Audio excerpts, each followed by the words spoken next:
Asawang naging direktor dahil sa akin. Pilit akong pinapirma sa divorce papers. Nasusuka akong makita ka, sabi niya. Kinabukasan, nanlaki ang mga mata niya nang matanggal siya sa trabaho, mabawi ang mansyon, at sumigaw siya sa sobrang pagdurusa. Sino ka ba talaga? 6 na taon ng aking kabataan ang isinakripisyo ko. Nagtipid ako sa bawat sentimo, nilunok ang sariling mga luha para maitaas ang isang lalaking walang-wala patungo sa makapangyarihang posisyon ng sales director. Ngunit nang makarating siya sa rurok ng tagumpay, ang ibinato niya sa mukha ko sa gitna ng isang malakas na bagyo ay ang mga papeles ng annulment, kasama ang kanyang ina. Ininsulto nila ang aking pagiging probinsyanang patay gutom. Mahigpit niyang hinawakan ang kamay ko para pilitin akong pumirma, upang bigyang daan ang pagpasok ng isang mayamang senyorita sa aming tahanan. Sabi niya, sa tuwing nakikita niya ang mukha kong dugyot at mahirap, nasusuka raw siya. Tawang-tawa siyang pinalayas kaming mag-ina. Kampante na ang isang palamuning tulad ko ay lulubog at mamamatay sa gitna ng unos. Pero Dennis, hindi mo alam na sa sandaling idiin ko ang aking ballpen sa papel na iyon, ikaw mismo ang lumagda sa sarili mong death warrant. Kinabukasan, ang upuan ng direktor ay mababasag at ang mansyon ay ipapasara. Pagdating sa puntong wala na siyang kawala, nagwawala siyang sumigaw at nagtanong kung sino ba talaga ako. Sayang lang, dahil kahit bayaran pa niya ng buong buhay niya ang katotohanan ito, hindi iyon sapat. Sa labas ng bintana, gumuguhit ang kidlat sa kalangitan ng Metro Manila, kasabay ang hampas ng malakas na bagyong tila gustong punitin ang kadiliman. Pasado 2:00 na ng hating gabi, walang humpay ang hagupit ng hangin sa mga salamin ng marangyang mansyon sa Forbes Park. Ngunit ang lamig sa labas ay walang sinabi sa nakakasakal na hangin sa loob ng mismong sala na ito. Nakatayo ako roon, mahigpit na nakakuyom ang mga kamay sa laylayan ng luma kong t-shirt. Magulo ang buhok ko pagkatapos ng maghapong paglilinis ng bahay at pag-aalaga sa anak naming nilalagnat. Sa mamahaling leather sofa, nakadekwatro si Dennis, ang lalaking tinawag kong asawa, sa loob ng 6 na taon. Suot niya ang isang plansadong sikat na brand ng suit, hawak ang isang baso ng red wine. Ang mga mata niyang nakatingin sa akin ay hindi maitago ang matinding pandidiri. Sa harapan niya, sa ibabaw ng marble center table, ay ang mga nakaimprentang papeles para sa annulment. Wala na akong panahong makipagpaligoy-ligoy pa sa'yo. Pumirma ka na, at bukas na bukas din, hakutin mo ang mga gamit mo at umalis ka rito. Kinagat ko ang labi ko. Pinipigilang manginig ang boses ko. 6 na taon mula noong isa lamang siyang hamak na ahente na nakamotor na luma, sinamahan ko siya sa lahat ng bagyo ng buhay. Ginawa ko ang lahat, maitulak lang siya sa posisyon niya bilang sales director ngayon. Tapos ngayong may kapangyarihan na siya at nakabalot sa kinang ng alta sosyedad, ang una niyang gustong itapon ay ako? Ano bang sinasabi mo, Dennis? Hating gabi at bumabagyo, may sakit ang bata sa itaas. Anong ibig sabihin nitong papel na binabato mo sa akin? Maayos naman ang pamumuhay natin, ah. Maayos? Para sa'yo maayos. Ako, hiyang-hiya na. Tingnan mo nga ang sarili mo mula ulo hanggang paa. May mukha ka bang asawa ng isang direktor? Tuwing isasama kita sa mga party, sa sobrang baduy at pagiging probinsyana mo, hindi ko maiharap ang mukha ko sa mga business partners ko. Iba na ako ngayon. Kailangan ko ng asawang edukada. May magandang background na kayang tumulong sa akin para makuha ang posisyon ng CEO. Ikaw, isang babaeng galing sa pamilya ng mga magsasaka sa Bicol na walang maipagmamalaki. Anong karapatan mong hadlangan ang pag-asenso ko? Nanigas ako. Ang mga salitang hampas lupa at probinsyana na lumabas sa bibig niya ay tila patalim na tumarak sa puso ko. Tama, sa paningin niya at ng lahat ng tao sa bahay na ito, isa lang akong patay gutom na taga-probinsya na sinuwerte at nakabingwit ng ginto. Iyon ang balat kayong sinadya kong isuot sa loob ng maraming taon para lang protektahan ang maliit niyang ego, para makapag-focus siya sa pagpapalago ng karera niya. Hindi ko inakalang ang pagpapakumbaba kong iyon ang magpapalaki sa ulo niya hanggang sa lamunin nito ang sarili niyang konsensya. Mula sa hagdanan, narinig ang pagkaladkad ng mga tsinelas. Pababa ang biyenan kong si Aling Carmen, suot ang mamahaling silk na nightgown. Umirap siya sa akin. Ang mga labi ay nakangiwi sa pandidiri. Tama si Dennis. 6 na taong pagtitiis ng pamilyang ito sa isang palamuning tulad mo ay sobra-sobra na. Bukod sa mahirap ka na, wala ka pang kwentang manganak. Isang sakiting babae lang ang nailuwal mo na umuubos ng pera namin sa gamot. Tingnan mo si Nicole. Isa siyang senyorita galing sa mayamang pamilya. At ngayon ay ipinagbubuntis ang lalaking apo na magdadala ng apelyido ng pamilyang ito. Binilhan pa niya ako ng bag na worth hundreds of thousands. Ang isang tulad mo, kahit magtrabaho buong buhay, hindi makakabili kahit ng strap ng bag niya. Kung matalino ka, pumirma ka na para mabilis. Huwag mo nang paabutin sa ipakaladkad pa kita sa mga guwardiya palabas. Kaya pala, may kabit siya, isang mayamang senyorita na buntis sa anak niyang lalaki. Alam na pala ito ng biyenan ko at nakipagsabuatan sa anak niya para patalsikin ako sa bahay, para latagan ng red carpet ang bagong manugang. Tiningnan ko ng diretso ang 2 taong nasa harapan ko, ang dedikasyon ko at pagtitiis ng 6 na taon. Ang mga gabing puyat kakahintay, ang mga maiinit na pagkain, sa huli ay pinagpalit lang sa isang malupit at nakakasuyang script. Ma, Dennis, tinatawag niyo akong palamunin at hampas lupa? Nung mga panahong baon sa utang si Dennis dahil nalugi sa negosyo, sino ang nagkandara pa at lumapit kahit kanino para makakuha ng pera at iligtas siya sa pagkakakulong? Nung naaksidente si Mama at nakaratay sa kama ng 3 buwan, sino ang naglinis ng dumi niya, nagpakain sa kanya ng lugaw para umabot siya sa araw na ito? Ngayong nakaupo ka na sa posisyon bilang direktor, nagtulong-tulong kayo para sipain ako palabas at ipasok ang mayamang senyorita. Hindi ba kayo natatakot sa karma? Tumahimik ka. Ang isang probinsya ng hampas lupang tulad mo. Saan kukuha ng pambayad ng utang? Siguro nangutang ka kung kani-kanino tapos ang anak ko ang pinagbayad mo. Anong isinusumbat mo rito? Itong mansyon, yung sasakyan sa labas, ang posisyon ng anak ko, may kahit isang kusing ba dyan na galing sayo? O pawis at dugo ni Dennis lahat yan. Kunin mo yung papel at pumirma ka na. Sigaw ng matanda, sabay hablot sa papel at idiniin sa dibdib ko. Umatras ako ng isang hakbang. Nanlalamig ang mga matang nakatitig kay Dennis. Wala siyang balak na pigilan ng ina niya. Bagkus, lumapit siya at mahigpit na hinawakan ang kanang pulso ko. Sa sobrang higpit ng hawak niya, pakiramdam ko mababali ang buto ko. At agad na namula ang maputla kong balat. Huwag mong hintaying daanin pa kita sa dahas. Sabi ko nga, ayaw ko nang makita yung mukha mong dugyot at nakakadiri kahit isang minuto pa. Nasusuka ako sayo. Naiintindihan mo? Pumirma ka na, at bibigyan pa kita ng 500,000 pesos bilang bayad sa nasayang mong kabataan. Pero kung hindi ka pipirma, ihanda mo na ang sarili mo at ang sakitin mong anak na tumira sa ilalim ng tulay. Dito sa Maynila, kaya kong gawin na kahit tagahugas ng pinggan, wala kang mapasukan.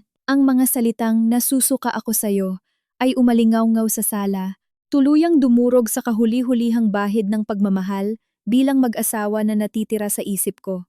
Yumuko ako para tingnan ang kamay kong namumula sa higpit ng hawak niya. Saka dahan-dahang nag-angat ng tingin. Hindi nangilid ang luha ko. Hindi rin ako umiyak.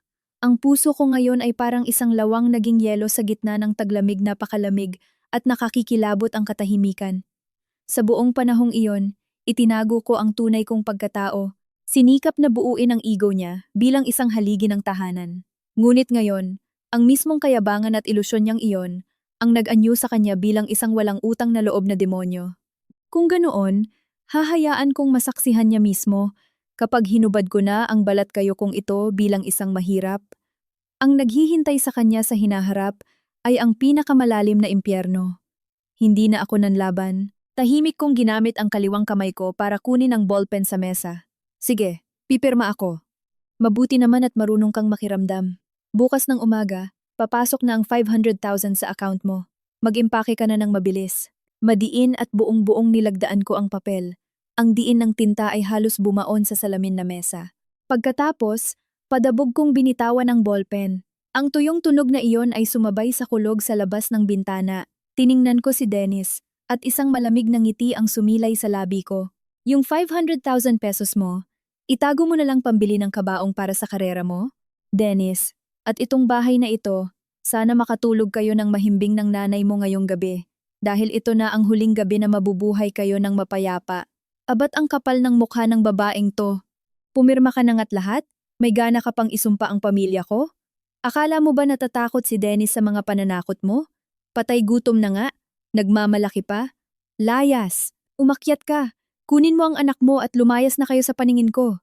Tumalikod ako, at kalmadong naglakad paakyat ng hagdan. Walang sigawan, walang iyakan. Sa kwarto, mahimbing na natutulog ang maliit kong anak dahil sa pagod. Binalot ko siya sa makapal na kumot, binitbit ang isang lumang bag na naglalaman ng ilang damit naming mag-ina, at bumaba. Sa kabila ng mga matang mapang-asar ng mag-ina, itinulak ko ang pinto at humakbang palabas sa dilim.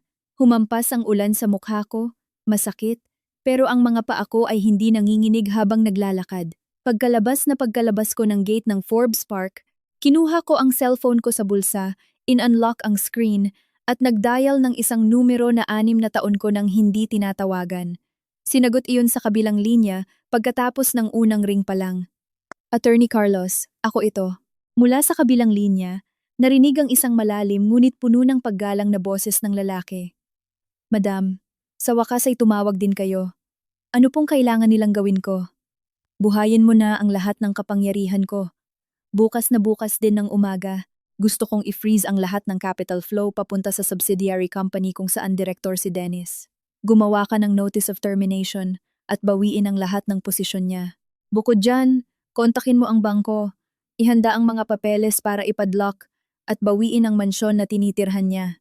Panahon na para bawiin ang mga ipinahiram ko. Ibinaba ko ang tawag. Nakatayo ako sa ilong ng waiting shed ng bus. Isang kidlat ang gumuhit sa langit. Nagbigay liwanag sa malamig kong mga mata na nakatingin sa maliwanag na mansyon sa di kalayuan.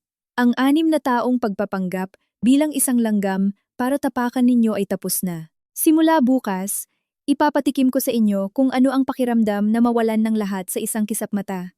Ang larong ito ay nagsisimula pa lamang. Nakatayo sa ilalim ng luma at kinakalawang na waiting shed.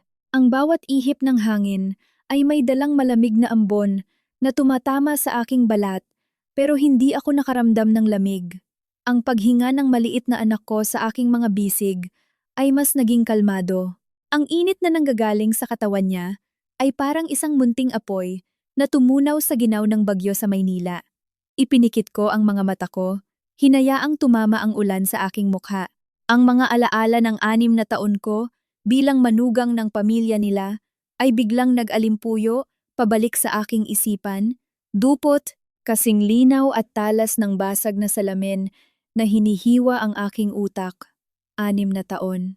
Sarili kong mga kamay ang nagkandado sa aking kapangyarihan. Itinago ang testamento ng aking lolo sa kailaliman ng isang lumang maleta para lang isuot ang balat kayo ng isang simpleng probinsyana na marunong magtiis. Masyado akong inosente nang maniwala akong basta't nanatili ako sa likuran niya, basta't ibigay ko kay Dennis ang buong liwanag ng tagumpay.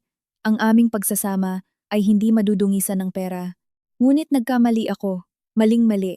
Ang tahimik kong pagsasakripisyo ay hindi nasuklian ng pasasalamat, kundi ng kahihiyang tinawag na probinsyanang patay gutom. Tandang-tanda ko pa ang unang araw na dinala ako ni Dennis para ipakilala.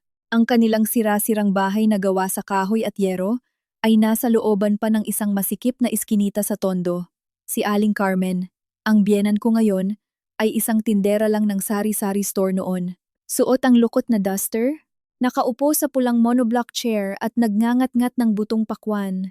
Nang malaman niyang galing ako sa isang mahirap na pamilya sa Bicol at Ulila na, agad nagbago ang timpla niya. Tiningnan niya ang simple kong damit nang may sukdulang pandidiri. Yung mga probinsyanang lumuluwas ng Maynila para makipagsapalaran na tulad mo. Hindi na bago sa akin yan. Nakita mong may pangarap sa buhay ang anak kong si Dennis. Gwapo at disente. Kaya naisip mong kumapit para umasenso, ano? Sasabihin ko sa'yo, hindi man kami mayaman, pero hindi rin kami basurahan para pasukan ng kahit sino. Kung papakasalan ka niya, magdadagdag lang ng pabigat ang anak ko. Ano bang mapapala niya sa pamilya mong mga magsasaka? Noon, yumuko lang ako at tahimik na nakakuyom ang mga kamay sa damit ko. Si Dennis na nakatayo sa tabi ko, walang sinabing kahit na ano para ipagtanggol ang babaeng mahal niya. Napakamot lang siya sa ulo at pilit na tumawa para palipasin ang sitwasyon. Iyon ang unang senyales ng pagiging duwag at makasarili niya, ngunit dahil sa bulag na pag-ibig ng kabataan, ipinikit ko ang mga mata ko. Pagkatapos naming ikasal, ang buhay ko bilang manugang ay tila walang katapusang torture sa mental health ko. Nagtayo si Dennis ng sariling negosyo, ngunit sunod-sunod itong bumagsak. Ang mga utang sa bangko at sa mga loan shark ay patong-patong na. Uuwi siya ng bahay na lasing at magwawala. Si Aling Carmen naman, araw-araw akong minumura at sinisisi. Kesyo malas daw ako At ang pagiging hampaslupa ko raw ang humihila pababa sa asenso ng anak niya. Kamalasan, simula nang tumungtong ka sa bahay na to, palugi na ng palugi si Dennis. Bumalik ka na lang sa probinsya niyo at manghingi ka ng pera sa mga kamag-anak mo para mabayaran ang utang ng asawa mo. Walang kwentang palamunin na walang dalang swerte. Nakita mo na? Sabi ko sa'yo dapat kumuha ka ng asawang ka-level natin na may kaya. Hindi yung ganyang dugyot at walang makain ang iuuwi mo. Ngayon, tayong lahat ang titira sa kangkungan. Lahat ng murang iyon ay kinagat-labi kong nilunok.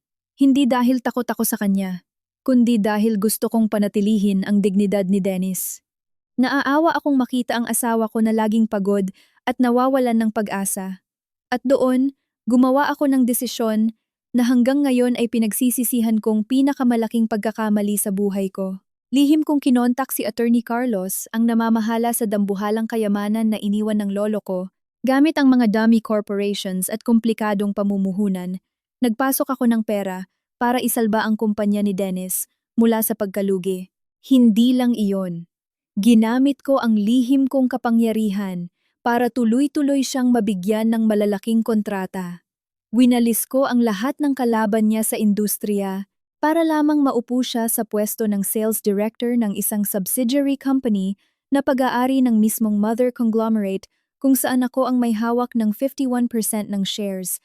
Kahit ang marangyang mansyon sa Forbes Park na tinitirhan nilang mag-ina ngayon ay binili ng kumpanya ko at ibinigay sa direktor bilang company housing. Nang guminhawa ang buhay, nag-iba rin ng balahibo si Dennis. Nagsuot siya ng mga mamahaling suit, nagsuot ng Rolex, at nagmaneho ng mga luxury cars. Si Aling Carmen, mula sa isang tindera sa Tondo, ay nag-transform bilang isang donya na maghapong nasa spa, bumibili ng mamahaling bags, at nakikihalubilo sa mga mayayamang matatanda. Naniwala sila sa sarili nilang ilusyon na ang lahat ng karangyaan at kayamanang ito ay dahil sa likas na galing ni Dennis. At syempre, sa paningin nila, mananatili akong isang lusyang, probinsya ng ina, na dumilang sa perpektong litrato nila bilang mga alta sosyedad. Ang pang-iinsulto ay naging mas malupit at harapan na. Hanggang isang araw, 2 buwan na ang nakakaraan. Naglilinis ako ng kwarto ni Dennis nang aksidenteng mahulog ang suit na isinuot niya kagabi. Isang red wine-colored na lipstick ang nahulog mula sa loob ng bulsa. Kasama noon ay ang amoy ng isang matamis at matapang na pabango. Amoy mura ngunit nakakaakit na pabangong hindi ko kailanman ginamit. Nanigas ako. Pakiramdam ko ay binuhusan ako ng malamig na tubig sa mukha. Ang kutob ng isang babae ay nagsabing may mali. Lihim kong binuksan ang iPad niya. Ang password na birthday ko ay napalitan na pala. Madali kong inutusan ang IT security ng mother company para i-hack ito. Ang bumulaga sa akin ay ang sunod-sunod na sweet at malalanding messages nila ng isang babaeng nagngangalang Nicole. Hindi lang madaduming salita, malinaw ding nakadisplay ang mga bank transfers na umaabot ng daan-daang libong piso. Binibilhan niya ng mga mamahaling gamit at sasakyan ang babae. Si Nicole ay anak ng isang mid-level supplier. Isang senyoritang sanay sa layaw na pilit niyang nilalapitan para maging tulay niya patungo sa posisyon ng CEO. Napalugmok ako sa malamig na sahig. Nakatitig sa message ni Nicole sa kanya. Kailan mo ba palalayasin ang probinsya ng asawa mo sa bahay niyo? Buntis na ako ng anak mong lalaki. Ayaw kong lumaki ang anak ko na tatawagin niyang mama, ang isang hampaslupang katulad niya. At ang sagot ni Dennis, na tuluyang sumaksak sa puso ko. Huwag kang mag-alala. Kinakalimot ko lang ang mga assets tapos pipilitin ko na siyang pumirma. Nakakasuka na ring tingnan ang dugyot niyang mukha. Bigyan mo lang ako ng 1 buwan pa. Sigurado nang sayo ang pwesto bilang asawa ng CEO. Tinuring niya akong basura. Tinuring niya akong ang babaeng mismong gumawa ng daan. Gumamit ng bundok ng pera para ibuo ang pekeng kayabangan niya bilang isang basahan na kailangan ng itapon. Sa sandaling mabasa ko ang mga mensaheng iyon, hindi ako sumigaw, hindi ako nagwala. Ang sakit na umabot sa sukdulan ay naging isang nakakakilabot na katahimikan. Pinunasan ko ang kaisa-isang luha na tumulo sa pisngi ko. Patay na ang pag-ibig, ubos na ang pasensya ko. Ang pagpapatawad ko ay hindi para sa mga taong walang utang na loob. Nakatayo at nakatingin sa puting ulan sa labas ng waiting shed, mas hinigpitan ko ang yakap ko sa anak ko. Ngayong gabi, bago ang drama ng sapilitang pagpirma sa sala, tahimik akong nakatayo sa labas ng opisina ni Dennis sa loob ng 15 minuto. Nakawang ng kaunti ang pinto kaya malinaw na lumalabas ang mga boses sa loob. Hindi ko iyon narinig ng aksidente. Sinadya kong lumapit para pakinggan ang sukdulang kabulukan nilang mag-ina. Para ibaon sa isip ko ang dahilan kung bakit hindi ako dapat maawa. Dennis, nakwenta mo na ba lahat? Dennis, nakwenta mo na ba lahat? Sabi ni Nicole. 3 buwan na raw ang tiyan niya. Nagpapahiwatig na rin ang daddy niya. Basta't maayos mo ang annulment nyo at maipasok mo si Nicole ng maayos, magbibigay siya agad ng 50 million para sa bagong proyekto mo. Sa oras na mangyari yan, paano pa makakawala sa'yo ang pagiging CEO? Huwag kayong mag-alala ma, kalkulado ko na ang lahat. Yung joint savings natin, palihim ko nang nailipat sa account nyo last week. Yung mga stocks at sasakyan, nagawan ko na rin ng paraan para maging prenuptial assets ko. Ang tanga-tanga kasi ni Teresa, buong taon puro kusina at diapers lang ang alam asikasuhin. Paano niya malalaman ang mga ginagawa ko sa labas? Ngayong gabi, pipilitin ko siyang pumirma, bibigyan ko siya ng 500,000 pesos kunwari pamigay na lang, tapos papalalayasin ko siya ng walang kalaban-laban para tingnan natin kung paano mabubuhay ang isang probinsyanang walang pinag-aralan sa Maynila. 500,000? Nababaliw ka ba? Ang 100,000 nga malaki na. Palamunin sa bahay na to ng 6 na taon. Swerte niya nga hindi ko siya pinagbayad sa kinain niya. Itong mansyon, anong plano mo? Huwag mong hayaang humingi ng parte ang probinsyanang yon. Pawis at dugo mo to anak. Hindi ko papayagang makapagdala siya kahit isang block ng semento. Nakakatawa kayo ma. Company housing to. Wala namang pangalan niya sa titulo kaya anong hahatiin niya. Pero huwag kayong mag-alala. Next month pagkaupo kong CEO, gagamitin ko yung internal funds para bilhin tong bahay. Ipapatransfer ko sa inyo ni Nicole. Kung anong gusto nyong baguhin sa mga kwarto, palitan nyo lahat ng bagong gamit. Ipapasok natin si Nicole, kaya dapat bagay sa isang donya ang bahay. Si Teresa kasi, tingnan nyo naman ang dugyot at badoy. Hiyang-hiya akong makasama siya sa harap ng mga kaibigan ko. Ngayong gabi talaga papalalayasin ko siya para hindi na makasira ng paningin. Habang nakatayo sa labas ng siwang ng pinto, napangisi ako ng isang ngiting kayang manigas ng buto. Ang biyenan ko at asawa ko, 2 taong feeling alta sosyedad, ay kinukwenta ang bawat sentimo para nakawin ang pag-aari ng isang babaeng inaakala nilang mahina. Sila na ang nagbubuhat ng sarili nilang bangko. Nag-iilusyong ang lahat ng karangyaan at perag nilalanguyan nila ay dahil sa abilidad ni Dennis. Ang mga tanga, hindi nila alam na ang mansyon na pinaplano nilang bilhin. Ang totoong titulo ay nasa vault ng Mother Conglomerate sa ilalim ng pangalan ng kaisa-isang shareholder ako. Ang kumpanyang nangakong mag-i-invest ng 50 million, sa totoo lang ay may malaking utang na gawa-gawa ko lang para subukan si Dennis. Tinatawag nila akong probinsyanang patay gutom. Pinandidirihan nila ako. Pero hindi nila alam na ang simple kong suot, ang mga araw na nagkukulong ako sa kusina para magluto ng mainit na pagkain, ay pinili kong gawin. Isang pagpapakumbaba ng isang phoenix para lang painitin ang pugad ng isang uwak.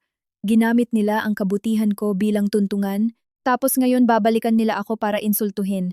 Akala ni Dennis, isa siyang matalinong lobo sa negosyo na nagmamanipula sa isang inosenteng tupa. Hindi niya alam. Hindi niya alam.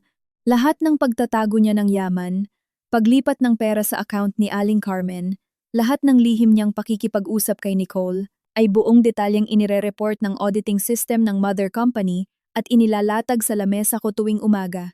Hinayaan ko siyang umarte. Gusto kong makita kung hanggang saan aabot ang kawalang hiyaan ng kasakiman ng isang tao. At ngayong gabi, sa ilalim ng bagyong ito, siya mismo ang humila pababa sa kurtina ng entablado, tinapos ang palabas sa pinakapangit na paraan. Naisip ko, bukas ng umaga paggising ni Dennis, pagtapak niya sa kumpanyang pinagmamalaki niya, handang gumastos para bilhin ang mansyon ko. Anong magiging reaksyon ng mukha niya kapag nalaman niyang ang lahat ng kapangyarihan niya ay isang kastilyong gawa sa buhangin, at ako mismo ang tsunami na wawasak dito? Paano magsisigaw si Aling Carmen kapag ang kayamanang akala niya ay hawak na niya, ay biglang naging bula at wala siyang natirang ni isang singkong duling? Ang kahihiyang itinanim nila sa akin sa loob ng 6 na taon, hindi ko iyon susuklian ng luha o sumpa. Susuklian ko ito ng isang nakakawasak na parusa. Babawiin ang lahat ng pag-asa. Dudurugin ko ng pinong-pino ang walang kwenta nilang kayabangan. Tila walang balak humupa ang bagyo. Ang walang tigil na pagkidlat ay pilit na pinupunit ang itim na kalangitan. Nakatayo ako sa shed, pinupunasan ang malamig na patak ng ulan sa noo ko. Ang mga mata kong kalmado ay nakatingin sa dulo ng kalsada. Wala pang 15 minuto pagkatapos ng tawag ko, isang nakakabulag na liwanag mula sa LED headlights ang tumagos sa makapal na ulan. Isang itim na may back S-class ang makinis na dumaan sa bahaing kalsada, kasing tikas at bangis ng isang halimaw sa dilim, at dahan-dahang huminto sa harap ko. Hindi pa man nabubuksan ang pinto, isang lalaking nakasuot ng perpektong itim na suit ang nagbukas ng malaking payong at nagmamadaling lumabas mula sa driver's seat. Kahit patalsikan ng maputik na ulan ang makintab niyang leather shoes, naglakad siya ng mabilis papunta sa akin at yumukod ng may buong paggalang. Siya si Attorney Carlos, ang aking pinakamaaasahang assistant, legal representative, at pinakatapat kong kanang kamay sa loob ng 10 taon simula nang pumanaw ang lolo ko. Madam Chairwoman, nandito na po ang sasakyan. Patawad po at pinaghintay ko kayo sa ganito kasamang panahon. Ayos lang po ba ang bata? Pumasok na po kayo sa loob para hindi kayo lamigin. Wala akong sinabi. Tumango lamang ako. Bitbit ang anak kong babae at pumasok sa likurang bahagi ng Maybach. Nang sumara ang pinto ng sasakyan, ang lahat ng ingay at bangis ng bagyo sa labas ay biglang naputol. Ang loob ng sasakyan ay isang ganap na kakaibang mundo. Tahimik, mainit, may banayad na amoy ng mamahaling pabango at sukdulang karangyaan. Inihiga ko ng maayos ang aking anak sa malambot na upuan at kinumutan siya ng isang manipis na blanket na may burda ng logo ng aming pamilya. Umupo si Attorney Carlos sa driver's seat. Sa pamamagitan ng rearview mirror, inabutan niya ako ng tuyong silk towel. Madam, punasan niyo po ang buhok ninyo. Nakapag-book na po ako ng presidential suite sa The Peninsula, Manila. Papunta na rin po doon ang family doctor natin para i-check ang bata. Salamat, Carlos. Kinuha ko ang tuwalya at marahang pinunasan ng ulan sa aking mukha. Kasabay ng pagpunas na iyon, dahan-dahan ko ring hinubad ang balat kayo ng isang mapagtiis at mahirap na probinsya ng asawa. Pagtingala ko sa rearview mirror, wala na ang takot at pagpapaubaya sa aking mga mata. Ang mga matang iyon ngayon ay matatalim, malalalim, at puno ng awtoridad. Ang kahinaan ay pinatay na, at napalitan ng isang Madam Chairwoman na may hawak sa buhay ng 12-dosenang kumpanya, ang nagmamanipula sa bilyon-bilyong pondo ng isa sa pinakamalaking financial conglomerate sa bansa. Naihanda mo na ba ang mga pinapagawa ko? Opo, madam. Pagkatanggap ko pa lang po ng tawag nyo, na-activate na ang emergency protocol. Una, sa panig ng kumpanya, nailabas na sa internal system ang utos na i-freeze ang lahat ng capital flow sa kumpanya kung saan direktor si Dennis. Bukas, alas 8 ng umaga, mismong sekretarya ko ang magdadala ng termination at dismissal notice na may red seal ng mother company at ihahampas sa lamesa niya. Sabay din pong papasok ang independent audit team para imbestigahan ang lahat ng pagnanakaw niya sa pondo sa loob ng 2 taon. Pangalawa, tungkol po sa personal assets, ang mansyon ni Dennis ay pag-aari ng kumpanya. Nagpadala na ang legal team natin ng notice para bawiin ito sa loob ng 24 oras. Bukas ng umaga, magsasagawa ng eviction at ipapadlock ng security natin kasama ng mga kinatawan ng bangko ang bahay. Papalalayasin kahit sino man ang nasa loob. Pangatlo, lahat ng bank accounts niya at ni Aling Carmen na may kinalaman sa pera galing kumpanya ay temporaryong na-freeze para sa investigasyon. Sumandal ako sa leather seat na pangisi ng isang manipis ngunit malupit ng ngiti. Akala mo, Dennis, magaling ka nang itago ang paglipat mo ng pera sa nanay mo ah. Hindi mo alam na ang bangkong ginagamit mo ay ang mismong partner bank na pag-aari ng conglomerate ko. Ang lahat ng galaw mo ay parang isang komedya ng isang tutang na putulan ng tali. Magaling. Paano naman ang pamilya ng senyoritang si Nicole? Balita ko magpapasok ng 50 million ang tatay niya sa bagong project ni Dennis. Opo, madam. Ang tatay po ni Nicole ay ang direktor ng San Lorenzo Builders. Nagkataon po, ang San Lorenzo ngayon ay ganap na nakadepende sa mga kontrata mula sa real estate projects ng kumpanya natin. Inutusan ko na po ang Project Management Board na putulin agad-agad ang kontrata sa San Lorenzo ngayong gabi, gamit ang rason na quality violation. Bukas ng umaga, ang kumpanya ng tatay niya ay tuluyan ng babagsak. Huwag nating sabihing 50 million. Kahit 10,000 pampasweldo ng empleyado nila, wala silang mailalabas. Napakagaling. Gustong-gusto nilang gamitin ang pangalan ng pagiging mayaman. Mahilig silang magmalaki sa ka-level nilang pamilya.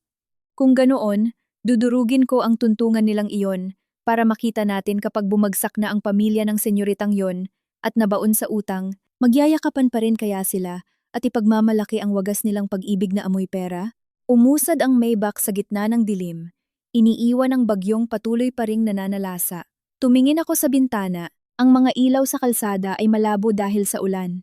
Dennis, Aling Carmen, pinalayas ninyo ako sa pintuang iyon sa gitna ng bagyo nang wala man lang iniwan na payong sa amin ng anak ko. Ininsulto niyo ako, tinapakan ang sumpaan natin bilang mag-asawa, at nag-ilusyong kayo ay mga bagong yaman na hari at reyna. Pwede na kayong maghanda. Pagsikat ng araw bukas, titigil na ang bagyo. Ngunit ang tsunami na nagngangalang Teresa ay opisyal nang babagsak sa buhay ninyo. Sarili kong mga kamay ang huhubad sa bawat piraso ng peking karangyaan na ipinasuot ko sa inyo. Babawiin ang lahat ng titulo, pera, at itutulak ko kayo sa kailaliman ng kawalan ng pag-asa. Ang larong ito ng tanggalan ng maskara ay opisyal nang nagsisimula. Ang gabi sa Maynila, pagkatapos ng bagyo, ay may dalang katahimikan na nakakakilabot. Nang pumasok ang marangyang sasakyan sa basement ng isang 6-star hotel sa gitna ng Makati, bitbit ko ang aking anak na mahimbing na natutulog.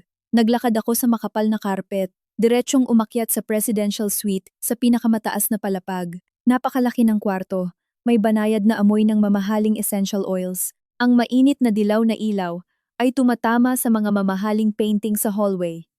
Naghihintay na ang family doctor doon. Maingat niyang sinuri, nilagyan ng dextrose, at pinababa ang lagnat ng anak ko. Nang makita kong unti-unti nang naging normal ang paghinga niya at hindi na nakakunot ang maliit niyang noo dahil sa sakit, sakalang tuluyang nabunot ang malaking batong nakadagan sa dibdib ko kanina pang gabi. Inayos ko ang silk na kumot ng anak ko at tahimik na naglakad papunta sa sala. Nakatayo sa harap ng floor-to-ceiling glass window, itinuon ko ang paningin ko sa buong syudad na puno ng mga pudel ng tubig na sumasalamin sa dilaw na ilaw ng kalsada. Idiniin ko ang mga kamay ko sa malamig na salamin. 10 taon na. Simula nang pirmahan ko ang testamento para manahin ang dambuhalang kayamanang ito, hindi ko pa pinayagan ang sarili kong mabuhay bilang isang taong may hawak sa pinakamataas na kapangyarihan. Siguro kung may ibang makakaalam ng totoo, iisipin nilang baliw ako. Bakit ang isang babaeng may hawak ng 51% shares ng isang empire ng pananalapi at real estate ay pumayag na magpakulong sa kusinang amoy mantika, matiyagang nagsuot ng mga lumang damit at tiniis ang pang-iinsulto ng isang duwag na asawa at malupit na biyenan sa loob ng 6 na taon?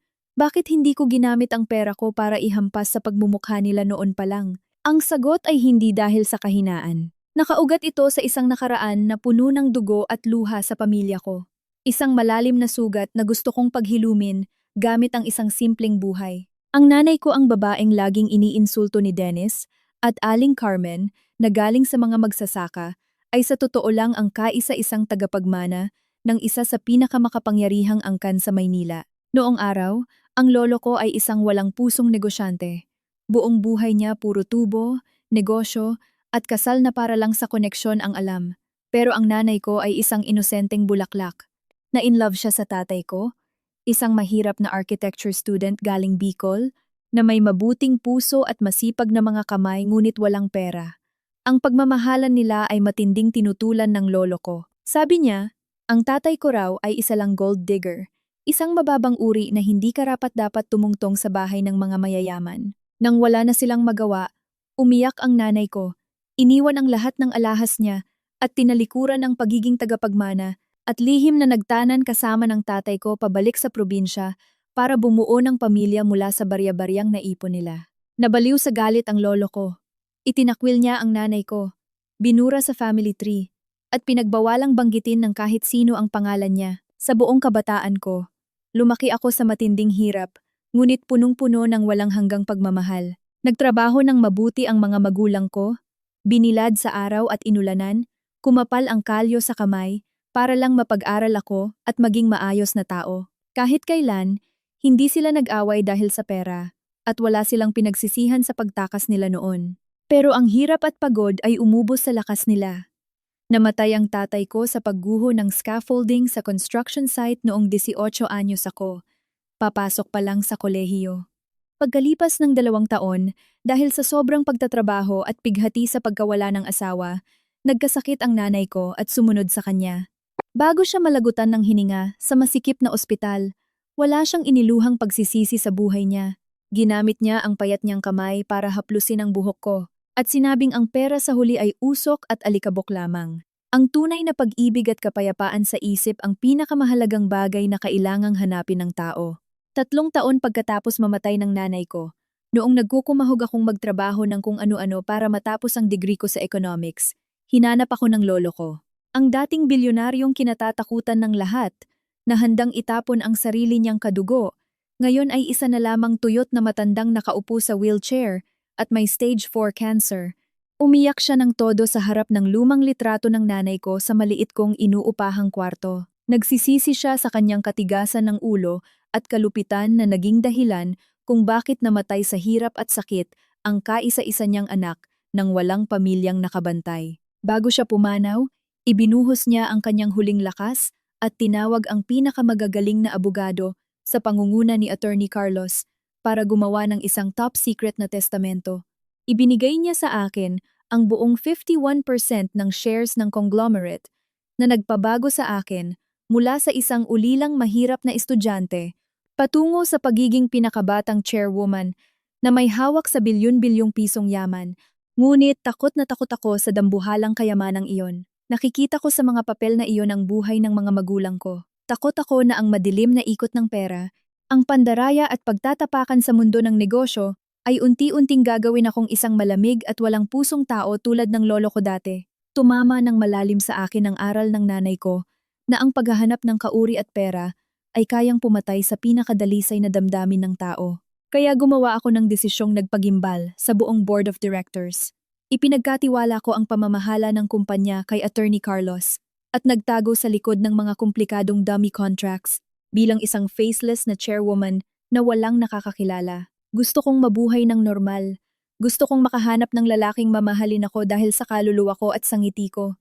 Hindi dahil sa title kong bilyonaryo o sa yamang hawak ko.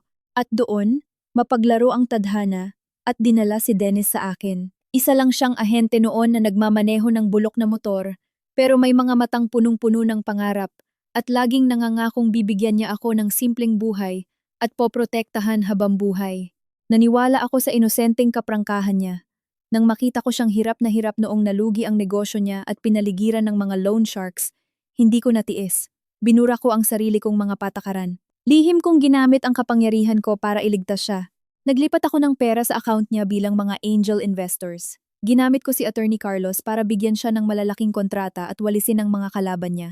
At sa huli, nilatagan ko siya ng red carpet para maupo sa posisyon ng sales director.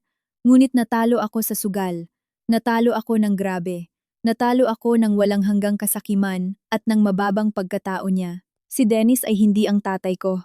Wala siyang kabutihang loob para pigilan ang sarili sa tukso ng kapangyarihan at karangyaan. Nang magkapera na siya at posisyon na ako mismo ang gumawa, ang peke niyang balat kayo ay nabasag at lumabas ang totoong kulay ng isang taong walang utang na loob. Ininsulto niya ang pinanggalingan ko.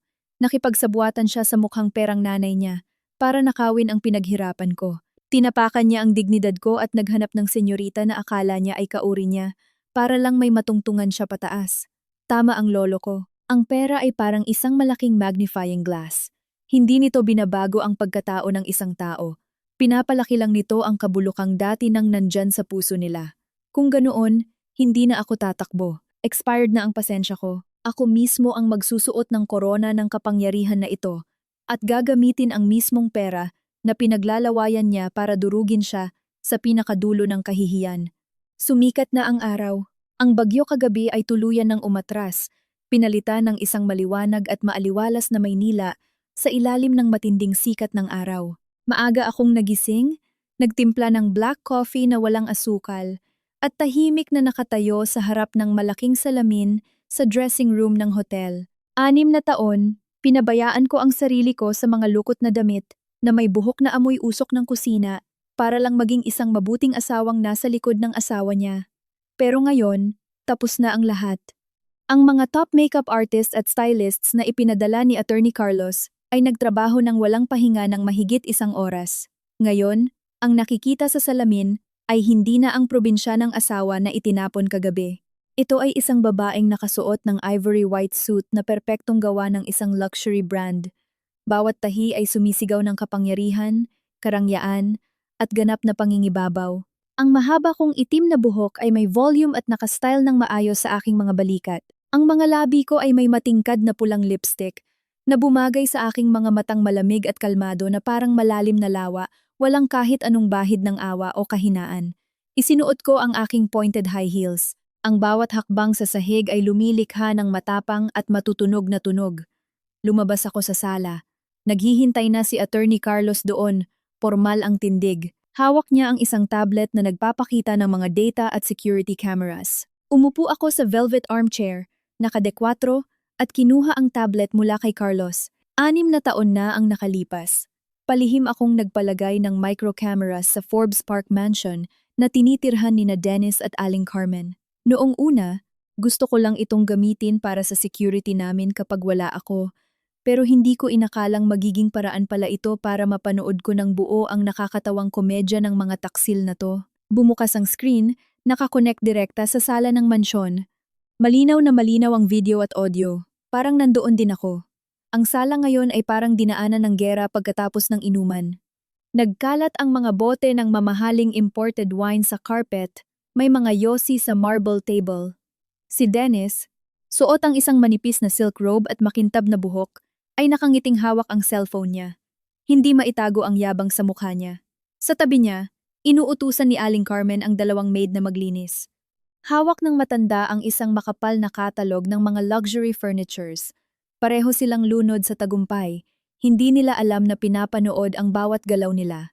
Linisan niyo yan ng maayos. Umakyat kayo at kunin niyo ang mga basurang damit ng Teresa na yon sa cabinet at itapon niyo sa labas. Huwag kayong mag-iiwan ng kahit anong bahid ng dumi ng babaeng yun dito. Dennis, natawagan mo na ba si Nicole? Sabihin mo kung libre siya ngayon. Pumunta siya rito at tingnan kung anong kulay ng sofa ang gusto niya. Anong kurtina ang ipapalit para makatawag na ako ng interior designer at ipasukat na to. Kailangan gibain at ayusin lahat dito. May papasok na senyorita, dapat lang nakasing level ng isang donya ang bahay. Ma, kumalma lang kayo. Ngayong umaga, kailangan ko munang pumunta sa kumpanya para i-preside ang board meeting natin. Ang pinaka-importante ay mamayang tanghali. Makikipag-lunch ako sa daddy ni Nicole para i-finalize yung 10 million na investment niya. Pagkatapos nun, sigurado na ang boses ko sa board of directors. Mamayang hapon, susunduin ko si Nicole para mag-fit ng wedding dress. Nako, nung napilit mo si Teresa na pumirma kagabi, pakiramdam ko na wala ang 100 kilong pabigat sa balikat ko. Mamaya pagdating mo sa kumpanya, sabihin mo sa accounting ipadala na agad yung 500,000 sa kanya para na ring pamigay sa pulubi para tigilan na tayo. Nakatitig ako sa screen, napangisi ng may halong pandidiri. Ang katangahan, kayabangan, at ilusyon nilang mag-ina ay lumagpas na sa imahinasyon ko. Sige, mag-ilusyon kayo ng magandang kinabukasan na puno ng rosas. Magkwenta kayo ng bawat sentimong hindi naman inyo, habang hindi nyo namamalayang gumuho na ang lupang tinatapakan nyo. Ipinagmamalaki nila ang pagiging direktor at inaasam-asam ang pagiging CEO ng mother company. Nagbabalak pa silang gamitin ang pera ng kumpanya para ipa-renovate ang mansyon. Tanga sila dahil hindi nila alam na ang titulo ng bahay ay nasa vault ko. Ang kumpanyang San Lorenzo Builders na magpapasok daw ng 50 million ay naghihingalo na at nakadepende lang sa mga kontrata mula sa mismong kumpanya ko. Isang pitik ko lang, madudurog ang inaasahan nilang yon. Ibinalik ko ang tablet kay Attorney Carlos, sumandal, at pinag-cruise ang mga daliri.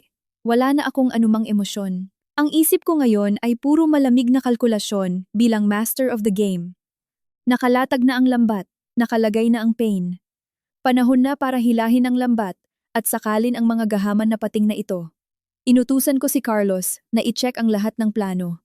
Ang independent audit team at senior HR director ay nasa kumpanya na nila simula alas 7 ng umaga. Na-freeze na nila ang mga servers, isinara ang mga libro at resibo na may kinalaman sa pagnanakaw ni Dennis. Ang notice ng tuluyang pagputol ng kontrata sa kumpanya ng kabit niya ay naipadala na rin via express courier. Ang bangko ay nagpadala na rin ng eviction notice at may security team na patungo sa mansyon. Gusto nilang sumiksik sa mga mayayaman at insultuhin ang mga mahihirap. Iniisip nilang mabibili ng 500,000 pesos ang konsensya at pagtataksil. Kung ganoon, papayagan ko muna silang lumipad sa alapaap ng ilang oras pa. Ang taong lumilipad ng mataas, mas masakit ang bagsak. Kapag bumagsak sila mula sa itaas at walang sasalo, mas malutong ang pagkabali ng mga buto nila. Tumayo ako at kinuha ang limited edition designer bag ko at buong pagmamalaking naglakad palabas ng hotel. Panahon na para lumabas sa liwanag, bawiin ang sarili kong trono, at ako mismo ang magpadala sa mga taksil na to sa impyerno. Ang Maynila sa oras ng umaga ay abala at maingay gaya ng dati. Ngunit sa Grade A glass office building, kung nasaan ang subsidiary company ni Dennis, may nakababalot na katahimikan na nakakasakal. Eksaktong 8:30 a.m. Ang makintab na Mercedes S-Class ni Dennis ay huminto sa harap ng lobby. Pagbukas ng pinto, bumaba siya, dala ang yabang ng isang haring kakapanalo lang sa labanan. Ang kanyang gray na suit ay perpekto sa katawan niya, ang red wine necktie ay lutang na lutang, at ang bawat hakbang ng leather shoes niya sa marmol na sahig ay maangas. Ibinato niya ang susi ng kotse sa guard na parang boss at dahan-dahang pumasok sa revolving doors. Malamang iniisip niya ngayon ang lunch meeting niya kasama ang magiging biyenan niya para sa 50 million pesos at ang grand wedding of the century kasama ang mayamang senyorita. Mula sa malaking screen sa private office ng chairwoman, sa head office ng mother company, tahimik akong humihigop ng mainit na chamomile tea. Ang mga mata kong malamig ay pinapanood ang bawat detalye mula sa CCTV. Pagpasok ni Dennis sa lobby ng opisina niya, agad niyang naramdaman na may mali, napakatahimik. Walang bumati ng good morning sir sa kanya. Lahat ng empleyado ay nakatungo lang sa mga computer nila. Walang naglakas loob na tumingin sa mata niya. May ilang nagnanakaw ng tingin na puno ng takot at may nagbubulungan. Kumunot ang noo ni Dennis. Ang kayabangan niya ay nagdulot ng pagkairita dahil sa kawalan ng galang ng mga empleyado niya. Pero wala siyang ideya sa sakunang nag-aabang sa kanya. Pumasok siya sa executive elevator at pinindot ang top floor. Ting! Bumukas ang elevator. Naglakad si Dennis sa red carpet papunta sa opisina niya. Ngunit bago siya makapasok, napatigil siya. Ang maganda niyang sekretarya, na palaging malandi sa kanya tuwing umaga, ay nakadikit sa pader at parang namumutla. Yakap-yakap ang mga folder sa dibdib at nanginginig na parang dahon. Nairita lalo si Dennis. Anong ginagawa mo dyan? Nasaan ang kape ko? Na-print mo na ba yung mga papeles para sa Q3 meeting? Anong nangyayari sa inyo ngayon? Hindi makapagsalita ang sekretarya. Nanginginig lang siyang itinuro ang pinto ng opisina ni Dennis na bahagyang bukas. Sumimangot si Dennis, itinulak ang pinto, at pumasok. Ang eksenang bumulaga sa kanya ay nagpatigas ng buong katawan niya. Napatigil siya. Nanlaki ang mga mata niya. Ang kanyang leather chair ay hinila sa gitna ng kwarto. Ang taong nakaupo roon ay hindi business partner, kundi si Mr. Torres, ang senior HR director na ipinadala mismo mula sa head office ng Mother Conglomerate. Sa paligid ng desk niya, 5 auditors na nakaitim ang abala sa pagtatrabaho. Wala silang tigil sa pagbubukas, pag-aayos, at pagtatak ng red seal sa mga resibo, kontrata, at account books. Ang buong kwarto ay parang crime scene. Ang gulat ni Dennis ay napalitan ng galit ng isang taong inagawan ng teritoryo. Ang kayabangan niya ay nag-uudyok sa kanyang isiping walang makakagalaw sa kanya. Anong kabaliwan to sa opisina ko? Sigaw niya. Mr. Torres, Senior HR Director ka ng head office. Anong karapatan mong pasukin at halughugin ang mga gamit ko nang walang paalam? Sinong nagbigay sa inyo ng autoridad na galawin ang mga project files ko? Tigilan niyo yan. Lumabas kayong lahat. Ngunit hindi natinag si Mr. Torres. Tahimik niyang isinara ang laptop niya at dahan-dahang tumayo. Hawak niya ang isang makapal na folder at sa pinakataas noon ay may pulang selyo ng chairwoman ng conglomerate. Naglakad siya palapit kay Dennis. Ang mga mata niya ay kasing lamig ng makina. Mr. Dennis, wala na kayong karapatang sumigaw o mag-utos dito. Base sa emergency directive ng chairwoman, simula 8:00 a.m. ngayong umaga, opisyal na binabawi ang lahat ng posisyon ninyo at kayo ay tanggal na sa trabaho. Ito ang dismissal notice ninyo. Lumipad ang papel at bumagsak eksakto sa harapan ng makintab na sapatos ni Dennis. Nanigas siya. Mabilis na nagtaas baba ang dibdib niya. Parang hindi ma-process ng utak niya ang narinig. Tanggal sa trabaho? Siya na star employee? Na nagpapasok ng daan-daang milyon sa kumpanya? Bakit siya tatanggalin sa isang umaga lang? Nabaliw na ba kayo? Baliw na kayong lahat. Tanggalin ako? Ako ang sales director na nagdadala ng pera dito. Ako ang nakikipag-negotiate ng mga pinakamalalaking kontrata. Anong karapatan niyong tanggalin ako gamit ang basurang papel na to? Hindi ko ito tatanggapin. Gusto kong kausapin ang chairwoman. Gusto ko ng malinaw na paliwanag. Pinaglalaruan niyo ba ako para sipain ako pababa? Malinaw ang dahilan ng pagkatanggal ninyo, sagot ni Mr. Torres. May matibay na ebidensya ang Special Audit Team na palihim kayong nagtatayo ng mga dummy corporations gamit ang pangalan ng mga kamag-anak ninyo. Pinipeke ninyo ang mga resibo at gumagawa kayo ng mga ghost projects para nakawin at ibulsa ang nasa higit 10 milyong piso galing sa kumpanya nitong nakaraang 2 taon. Hindi lang ito nagtatapos sa pagtanggal sa inyo. WWW. Ipinasa na ng kumpanya ang kaso ng economic sabotage laban sa inyo sa NBI. Ang lahat ng bank accounts ninyo, pati na ang savings account na palihim niyong inilipat sa pangalan ng nanay niyo kamakalawa, ay nilock na ng bangko. Mr. Dennis, wag na kayong sumigaw. Maghanap na kayo ng abogado at ihanda ang sarili ninyong mabulok sa kulungan. Mula sa screen ko, nakita ko ang panginginig ng mga tuhod ni Dennis. Umatras siya at sumandal sa glass door. Ang mukha niyang pulang-pula sa galit kanina ay naging maputla na parang abo. Nanlaki ang mga mata niya, puno ng matinding takot at gulat. Ang pader ng kayabangan na binuo niya ay gumuho na. Hindi siya makapaniwala na ang mga pandaraya niya na akala niya ay perpekto ay nabisto ng ganito kalinis, walang iniwang kahit anong butas para makatakas. Sa matinding gulat niya, ang duwag na survival instinct niya ay gumana. Ginamit niya ang huling alas niya, ang pangalan ng magiging biyenan niya. Hindi. Hindi totoo yan. Gawa-gawa niyo lang yan. Sinong nasa likod nito? Sinong may kapangyarihang lagpasan ang board of directors para mag-utos nito? May backer ako. Ang magiging biyenan ko ay ang chairman ng San Lorenzo Builders. Mamayang tanghali, magpapasok siya ng 50 million dito para iligtas ang project. Hindi niyo ako pwedeng galawin.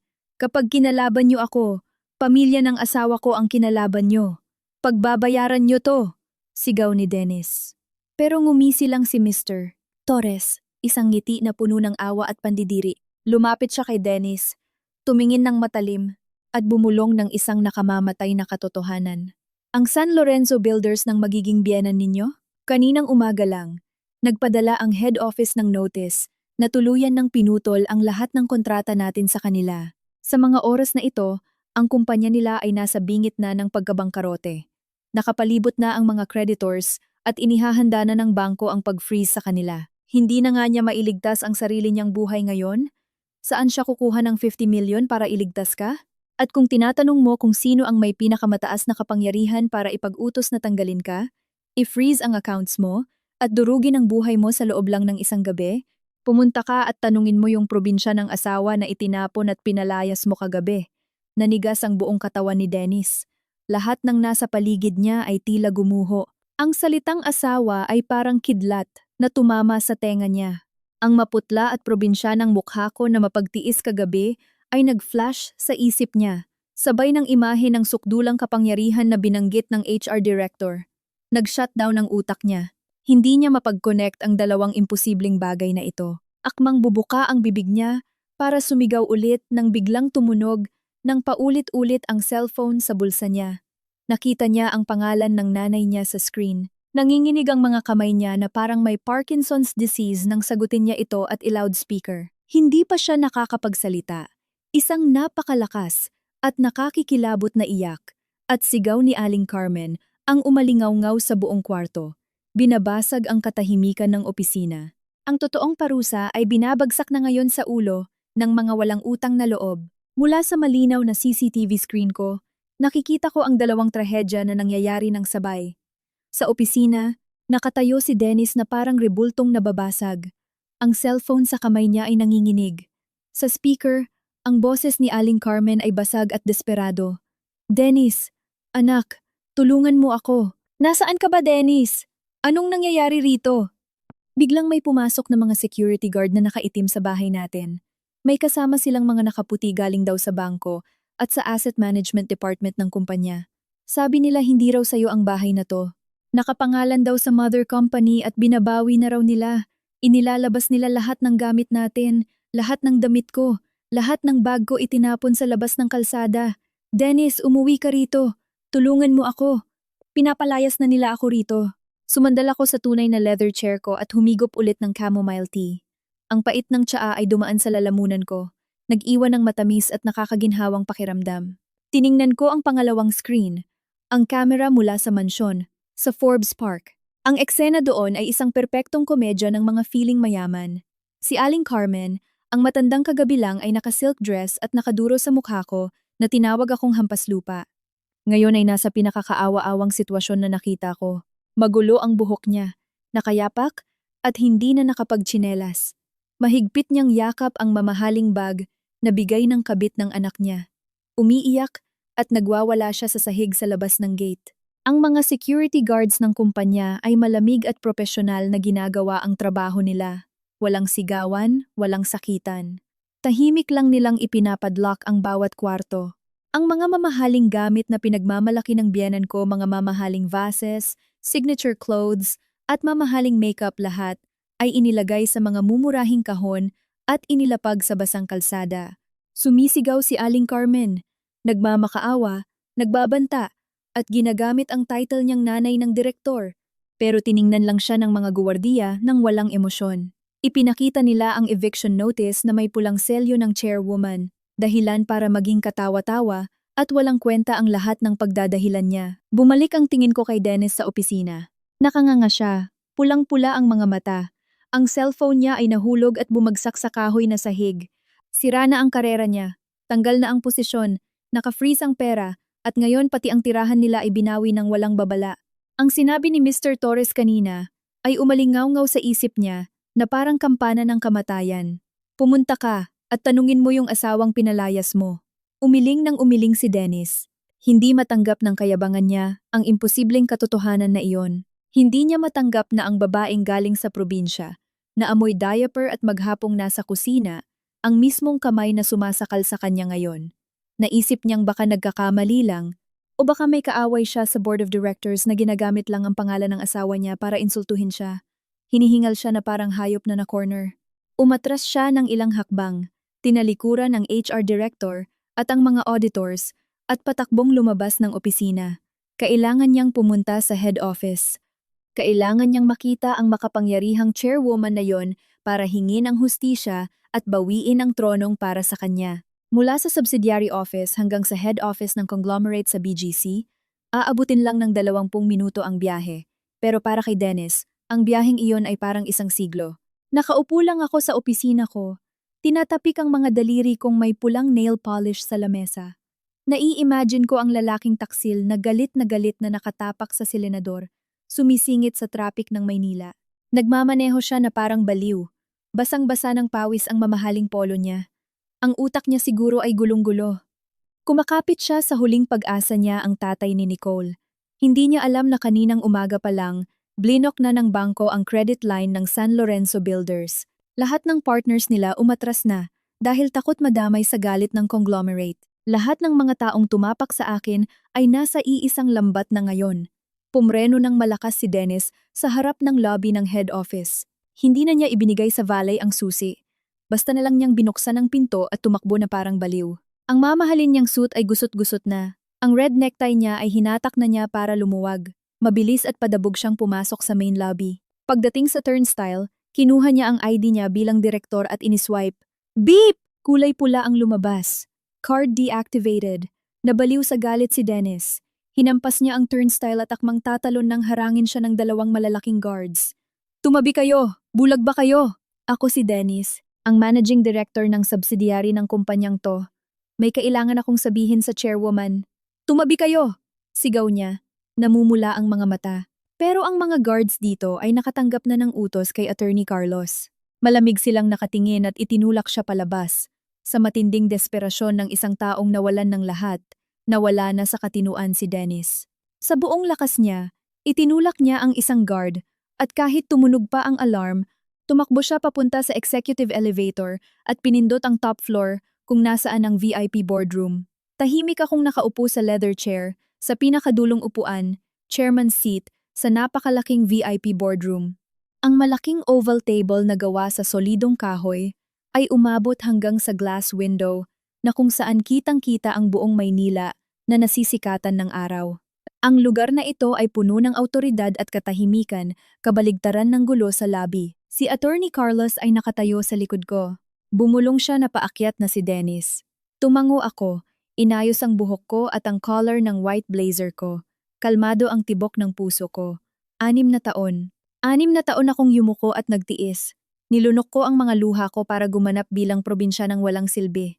6 na taon kong kinonsinti ang kasakiman niya para lang ipagpalit sa isang gabing pinalayas at ininsulto niya ako sa gitna ng bagyo. Ngayon tapos na ang dula. Gusto kong makita kung paano guguho sa pinakamaruming pira-piraso ang mundo ng taksil na to. Gusto ko siyang makitang nakaluhod sa harap ng katotohanan na hindi niya inaasahan. Blag! Blag! Blag! Ang mabibigat at mabibilis na yabag ng paa ay narinig sa hallway sa labas ng boardroom. May mga guards na sumisigaw. Bam! Ang mabigat na pintuan ng VIP boardroom ay sapilitang ibinukas mula sa labas. Pumasok si Dennis na parang isang ligaw na hayop. Hinihingal siya, basang-basa ng pawis ang namumutla niyang mukha na puno ng takot at galit. 2 guards ang akmang huhulihin siya, pero nagtaas ako ng kamay para utusan silang lumabas at isara ang pinto. Sumara ang mabigat na pinto. Ikinulong ang taksil sa isang pribadong lugar kung saan kaming 2 na lang ang natira. Tumigil si Dennis sa gitna ng malaking boardroom. Nakakabulag ang liwanag mula sa bintana. Inilibot niya ang paningin niya sa mahabang mesa at huminto ang mga mata niya sa dulo. Doon, sa ilalim ng liwanag ng umaga, nakaupo ako ng nakadekwatro. Ang mga kamay ko ay nakapatong sa mesa. Suot ko ang puting power suit. Ang pulang lipstick ko ay may malamig at malupit na ngiti na parang patalim. Kumurap-kurap si Dennis na parang pilit niyang itinataboy ang isang baliw na ilusyon sa isip niya. Kinuskus niya ang mga mata niya at umatras. Nanginginig ang buong katawan niya. Nakilala niya ako. Siyempre, nakilala niya ako. Paano niya makakalimutan ang mukha ng asawang kagabi lang ay tinawag niyang dugyot, hampas lupa at nakakasuka. Pero ang babaeng nakaupo sa harap niya ngayon ay naglalabas ng napakatinding awtoridad na nakakapanliit. Ibang-iba sa maamong asawa sa maliit nilang kusina. Nag-shutdown ang utak ni Dennis. Nakanganga siya. Sinusubukang magsalita, pero puro nauutal at walang kwentang tunog lang ang lumalabas sa lalamunan niyang tuyo. Tiningnan niya ako. Tapos tiningnan niya ang gold nameplate sa mesa. Nakaukit ng malinaw ang mga salitang, Chairwoman Teresa. Teresa, bakit ka nandito? Anong ginagawa mo sa upuang yan? Nasaan ang mga guards? Bakit nila pinayagang pumasok ang isang outsider na katulad mo rito? Anong nangyayari? Sigaw niya. Isang sigaw na punong-puno ng pagkasira at kawalan ng pag-asa. Nanghina ang mga tuhod niya. Ang mga paang mayabang na naglalakad kanina ay nawalan na ng lakas para buhatin ang katawan niya. Napaluhod siya. Mahigpit na nakakapit sa isang upuan para hindi tuluyang bumagsak. Ang mga ugat sa sentido niya ay litaw na litaw. Nanlalaki ang mga mata niyang nakatitig sa akin. Puno ng gulat, kilabot at isang napakalalim na takot. Yung dismissal notice, yung mansyon, yung bangko, sabi ng HR director, yung asawa ko. Hindi totoo to. Imposible to. Sino ka ba talaga, Teresa? Sino ka? Ang sigaw niya ay umalingaw-ngaw sa malaking kwarto, tumama sa mga salamin at bumalik sa kanya, mas lalong bumaon sa kahihiyan niya. Dahan-dahan akong tumayo. Ang tunog ng heels ko sa kahoy na sahig ay malinaw at kalmado. Naglakad ako papunta sa harap ng lamesa, papalapit sa taong nakaluhod sa sahig. Tumigil ako sa harap niya, yumuko ng kaunti, at ginamit ang malamig kong mga mata para titigan siya sa kaibuturan ng kaluluwa niyang puno ng takot. Tinatanong mo kung sino ako, Dennis? Ang boses ko ay kalmado, hindi sumisigaw, pero ang bawat salita ay malamig at matalim na parang karayom na tumutusok sa utak niya. Ako ang probinsyanang patay gutom na palaging nilalait at pinandidirihan niyo ng nanay mo. Sa loob ng 6 na taon, Ako ang dugyot at baduy na asawa na nakakasuka kapag kasama mo sa harap ng mga partners mo. Ako ang babaeng pilit mong pinapirma kagabi sa papeles at pinalaya sa gitna ng bagyo kapalit ng 500,000 pesos. Tumigil ako sandali at mas lalong ngumisi para hayaang bumaon ang lason sa katawan ng taksil na to. At ako rin ang nag-iisang tagapagmana ng 51% shares ng dambuhalang kumpanyang ito. Ako ang totoong nagmamay-ari ng posisyon ng direktor kung saan ka sinipa kanina. Ako ang may hawak ng titulo ng mansyon kung saan pinalayas ang nanay mo ngayong umaga. Ang puhunan mo sa negosyo, ang mga kontratang tumulong sa iyong umakyat sa rurok ng tagumpay, pati na ang kumpanya ng magiging biyenan mo na inaasahan mo. Lahat ng yan ay hawak ko sa palad ko. 6 na taon. Akala mo isa kang matalinong lobo na sariling gawa ang tagumpay? Hindi, Dennis. Isa ka lang tutang nakatali na ako ang may hawak. Isang asong binigyan ko ng pagkain para magbantay ng bahay, pero lumaki ang ulo at kinagat ang sariling amo. Tuluyan ng gumuho si Dennis. Ang mga salita ko ay parang martilyo na dumurog sa ego niya, sa pekeng pride niya, at sa buong pag-iisip niya. Napahiga siya sa sahig, nakayakap sa sarili niya, at nanginginig na parang nangingisay. Tumulo ang sipon at luha niya. Naintindihan na niya sa wakas na ang karera niya ay hindi dahil sa galing niya. Ang yaman ng nanay niya ay hindi dahil sa swerte nila. Ang lahat ay limos lang mula sa asawang pinakakinamumuhian niya. Itinapon niya ang isang tunay na diamante para habulin ang isang ordinaryong batong pininturahan lang ng ginto. Tama ka kagabi, Dennis. Hindi tayo magka-level. Ang mundo mo ay puno ng dumi, kasakiman, at kayabangan na walang laman. Ang mundo ko ay isang lugar kung saan ang mga katulad mo, kahit buong buhay, hindi na kailanman magkakaroon ng karapatang tumapak kahit isang beses. Ngayon, lumayas ka sa building ko. Bago pa ako tumawag ng pulis para arestuhin ka dahil sa pagnanakaw mo sa pondo ng kumpanya. Tumalikod ako at mabilis na bumalik sa upuan ko. Ang araw mula sa bintana ay tumama sa likod ko, mukhang marangya at makapangyarihan. Sa likod ko, nakadapa sa sahig si Dennis, umiiyak at humahagulgol na parang taong nawalan ng lahat, at nahulog sa pinakailalim ng impyernong siya mismo ang humukay. Ang laro ng pagpaparusa ay natapos na. Pagkatapos siyang kaladkarin ng mga guards palabas ng VIP, boardroom at itapon sa labas ng building, naglakad-lakad si Dennis na parang isang patay na naglalakad sa gitna ng maraming tao sa BGC. Ayon sa report ng security, naglalakad siyang pagewang-gewang sa ilalim ng matinding sikat ng araw ng tanghali. Gusot-gusot at madumi na ang mamahaling suit niya dahil sa pagbagsak niya sa lobby. Naiwala na niya ang necktie niya. Bagsak ang karera, nawala ang pera, at ngayon ay may banta pang makulong dahil sa estafa at embezzlement. At ang pinakamatindi, ang katotohanan tungkol sa kung sino ba talaga ako ay tuluyang sumira sa utak niya. Ngunit ang survival instinct niya ay hindi pa rin siya pinapayagang sumuko. Pumara siya ng taxi at baliw na sinabihan ng driver na dumiretso sa Dasmariñas Village sa bahay ng pamilya ni Nicole. Ang senyoritang inaakala niyang huling life preserver niya mula sa putik na ito. Iniisip niya na buntis si Nicole, ang lalaking apong matagal nang hinihintay ng nanay niya. Iniisip niya na totoo ang pagmamahal ng senyoritang ito, na kaya nitong lagpasan ang usaping pera. Nakalimutan niya ang isang mahalagang bagay.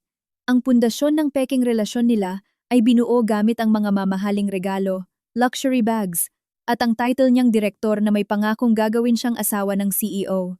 Nang gibain ko ang pundasyong iyon, ang pag-ibig nila ay guguho na parang kastilyong buhangin sa gitna ng alon. Pagdating ng taxi sa harap ng mansyon ng mga San Lorenzo, ang bumulaga kay Dennis ay hindi ang tahimik at marangyang bahay. Nakabukas ang malaking gate. Sandamakmak na delivery trucks ng mga suppliers ang nakaparada. Mga maton at mga lalaking may hawak ng promissory notes ang sumisigaw at nagmumura, hinahanap ang chairman ng San Lorenzo Builders. Nang putulin ng kumpanya ko ang kontrata, nagkaroon ng domino effect. Sabay-sabay na na-freeze ng mga bangko ang credit limit nila. Ang mga suppliers na nakaamoy ng pagkabangkarote ay agad na sumugod para maningil. Ang pamilya ng mayamang senyorita, sa loob lang ng ilang oras, ay naipit na sa utang at naghihingalo na. Nakipagsiksikan si Dennis sa magulong kumpol ng tao at pilit na pumasok sa bakuran. Nakatayo si Nicole sa may pintuan, gulo-gulo ang kulot na buhok, at ang mukha niyang palaging may perpektong makeup ay ngayon maputla, madumi dahil sa luha at matinding takot. Nang makita niya si Dennis, Noong una ay umilaw ang mata niya ng pag-asa. Pero nang makita niya ang itsura ni Dennis na mukhang pulubi, basag at parang baliw, agad namatay ang pag-asang iyon at napalitan ng sukdulang pandidiri. Tumakbo si Dennis at hinawakan ang braso ng kabit niya. Basag ang boses na nagsalita. Nicole! Nicole! Tulungan mo ako! Nawala na ang lahat sa akin. Si Teresa, yung probinsya ng asawa ko. Siya pala ang chairwoman ng conglomerate. Niloko niya ako. Sinampahan niya ako ng kaso. Pinatalsik sa trabaho. Naka-freeze ang accounts ko. At pinalayas ang nanay ko. Kausapin mo ang daddy mo na tulungan ako.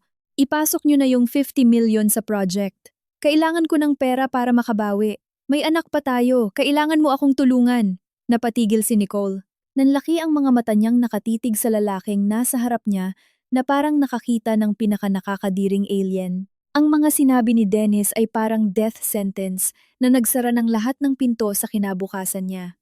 Ang kumpanya ng pamilya niya ay dinudurog mismo ng conglomerate na iyon at ang ugat pala ng lahat ng ito ay itong tanga at duwag na lalaking nasa harap niya na nagmamakaawa sa kanya. Ang galit at ang pagiging materyosang babae niya ay biglang sumabog. Itinaas niya ang kamay niya at sinampal ng napakalakas si Dennis. Paaak. Ang tunog ay umalingaw-ngaw, nag-iwan ng 5 pulang marka ng daliri sa maputlang mukha ng taksil. Baliw ka na ba? Sira na ba ang ulo mo? Ang tatay ko nga nagtatago na sa loob ng bahay dahil puro naniningil ng utang sa labas. Putol na ang kontrata ng kumpanya namin. Malapit na kaming mabankrupt. Tapos, hihingi ka sa amin ng 50 million para ibigay sa basurang tulad mo? Kaya pala, buong panahon na to isa ka lang asong nakikikain sa asawa mo. Niloko mo ako. Sabi mo ang galing-galing mong direktor. Gagawin mo akong donya at patitirahin sa mansyon. Ngayon wala ka nang ang pera. Hinahabol ka pa ng NBI. Pumunta ka rito para isama pa kami ng pamilya ko sa impyerno mo? Hinawakan ni Dennis ang mainit niyang pisngi. Umiiyak na nakatingin sa babaeng pinangakuan niya kagabi lang. Hindi siya makapaniwalang ang mga malulupit na salitang ito ay lalabas sa bibig ng babaeng bumulong sa kanya ng matatamis na salita. Umatras siya at itinuro ang tiyan ni Nicole, sinusubukang kumapit sa huling pag-asa niya. Anong sinasabi mo, Nicole? Mahal natin ang isa't isa. Buntis ka sa anak kong lalaki. Hinihintay na ng nanay ko ang apo niya. Hindi mo pwedeng iwan ako ngayon. Mahal? Gumising ka nga sa ilusyon mo, Dennis. Ang dami-daming mayayamang lalaki dyan na nanliligaw sa akin. Pumatol ako sa lalaking may asawa na dahil akala ko may pera ka, may kapangyarihan ka, at may future ka. Ngayon isa ka na lang patay gutom na tambay at maraming utang. Iniisip mong ipapanganak ko ang anak ng isang hampas lupang katulad mo? Huwag kang managinip. Mamayang hapon, pupunta ako sa ospital at ipapalaglag ko to. Mas mabuti pang magsimula ako ulit kaysa madikit sa malas at maduming katulad mo. Lumayas ka. Wag ka nang magpapakita sa akin. Basura, palamunin. Bawat salita ni Nicole ay parang libu-libong kutsilyo na may lason na tumusok sa puso at sa durug-durug ng ego ni Dennis. Basura, palamunin, madumi. Pamilyar ang mga salitang yun, di ba? Hindi ba yan din ang mga nakakadiring salita na ginamit niya para insultuhin ako kagabi sa gitna ng bagyo? Sabi niya nasusuka siyang makita ang mukha ko. At ngayon, napakabilis ng karma. Ang mismong babaeng pinili niya para ipalit sa akin ang gumagamit ng parehong mga salita, para itapon siya sa kalsada. Napaluhod si Dennis sa maduming sahig ng bakuran ng mga San Lorenzo. Ang kalangitan ng Maynila ay biglang dumilim at bumagsak ang isang malakas na ulan. Nakaluhod siya roon. Hinahayaang hampasin siya ng ulan, humahalo sa kanyang mga luha ng sobrang pait at matinding kahihiyan. Sumisigaw siya na parang isang sugatang hayop, paulit-ulit na sinusuntok ang kalsada hanggang sa dumugo ang mga kamay niya. Nagsisisi siya. Naalala niya yung mga mainit na pagkain na niluluto ko. Naalala niya yung mga gabing puyat ako kakapunas ng pawis at kakamasahe sa kanya kapag stressed siya sa trabaho. Naalala niya ang dalisay at walang halong interes na pagmamahal ko sa kanya sa loob ng 6 na taon. Pero huli na. Ang tubig na naitapon na ay hindi na mababawi pa. Ang kabayaran ng ginawa niya ay papunta pa lang sa pinakadulo ng impyerno. 3 araw ang lumipas mula nang walisin ng bagyo, ang lahat ng bakas ng nakaraan. Ang conglomerate sa ilalim ng direktang pamumuno ko ay nagsimula sa isang bago, mas malakas, at mas matapang na panahon. Ang cancer na nagngangalang Dennis at ang mga kasabwat niya ay ganap ng tinanggal. Ang mga dokumento ng pagnanakaw niya ay nasa desk na ng mga awtoridad. Naglabas na rin ng hold departure order laban sa kanya. Wala siyang pagkakataong tumakas, at wala na ring sino man ang maglalakas loob na tumulong o kumupkop sa isang taong may kasong estafa mula sa pinakamalaking kumpanya sa bansa. Kinahapunan, naglakad ako palabas ng lobby ng The Peninsula Manila pagkatapos ng meeting ko sa mga international partners. Naambon pa rin ng bahagya. Suot ko ang isang itim na trench coat na lumilipad sa hangin, naglalakad ng maayos papunta sa naghihintay na Maybach. Biglang-bigla, mula sa madilim na sulok sa gilid ng hotel, dalawang maiitim at dugyot na bulto ang tumakbo palabas, hindi inalintana ang pagharang ng mga bodyguards na nakapalibot sa akin. Nadapa sila at nag-slide sa basang kalsada, gumapang hanggang sa mismong harap ng designer heels ko, sina Dennis at Aling Carmen. Kung hindi ko lang tiningnan ng maigi, hindi ko na makikilala ang dalawang taong ito, na dati ay ubod ng yabang at puro mamahaling damit ang suot. Ang mga damit nila ay puno ng putik, lukot-lukot, at amoy maasim amoy ng mga taong grasa na ilang araw nang hindi naliligo. Payat na si Aling Carmen, malalim ang mga wrinkles, at ang buhok niya ay gulo-gulo at basang-basa ng ulan. Si Dennis naman ay sobrang payat na rin, malalim ang itim na mata, at magulo na ang bigote. Ang mga mata niya ay may halong kabaliwan at desperasyon. Wala na silang mapuntahan. Naka-freeze ang pera, tinalikuran ng mga kaibigan, at kahit ang mga kamag-anak nila sa probinsya, nang malamang hinahabol sila ng kumpanya at ng batas, ay isinara ang mga pinto sa kanila. Nalasap na nila ang gutom, lamig, at kahihiyan sa pagtulog nila sa ilalim ng tulay sa loob ng 3 araw. Nang makita ako ni Aling Carmen, parang siyang nalulunod na nakakita ng salbabida. Gumapang siya. Kinapitan ng madudumi niyang kamay ang laylayan ng coat ko. Inangat ang mukha niyang puno ng luha at sumigaw na umiiyak. Itinatapon na ang lahat ng pride bilang isang donya. Teresa! Teresa! Patawarin mo si Mama! Alam kong nagkamali ako, anak! Maawa ka sa matandang ito. Naging bulag ako. Nasaniban ako ng demonyo kaya ako naniwala sa panunulsol at naging malupit sa'yo. 3 araw na akong parang patay, anak. Namumulot ako sa basurahan para lang may makain. Natutulog ako sa bangketa, tapos pinapaalis pa kami ng mga siga. Alam kong mali ako. Chairwoman ka na. Makapangyarihan ka na. Bigyan mo kami ng anak ko ng kahit konting awa. Maawa ka sa akin. Alang-alang sa 6 na taon mo bilang manugang ko, alang-alang sa apo kong babae, patawarin mo na si Dennis, patawarin mo na ko, anak. Nakatayo lang ako, hindi gumagalaw. Ang mga mata ko ay malamig na nakatingin sa babaeng nakadapa sa paanan ko. 6 na taon ng samahan, apo, ang mga sagradong salitang iyan, kapag lumalabas sa bibig niya, ay nagiging napakamura at nakakasuka.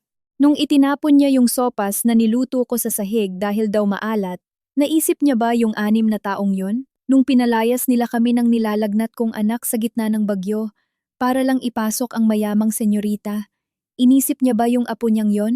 Hindi. Ang pagmamakaawa niya ay hindi dahil sa pagsisisi, kundi dahil sa takot niyang magutom at dahil wala na siyang mapuntahan. Pinitik ko ang paa ko. Hinila ang coat ko mula sa madumi niyang kamay. Aling Carmen, sino bang pinapaartehan niyo rito? Ang samahan ba na sinasabi niyo sa 6 na taon ay yung pagmumura niyo sa akin araw-araw at yung pagtatago niyo ng pera para saksakin ako ng patalikod. Apo niyo kamo, di ba sabi niyo ang anak ko ay isang sakitin at pabigat at ang gusto niyo lang ay yung lalaking apo na galing sa senyoritang yon? Ay, nga pala, nagpa-abort na siya at itinapon na ang anak niyo na parang basahan. Di ba?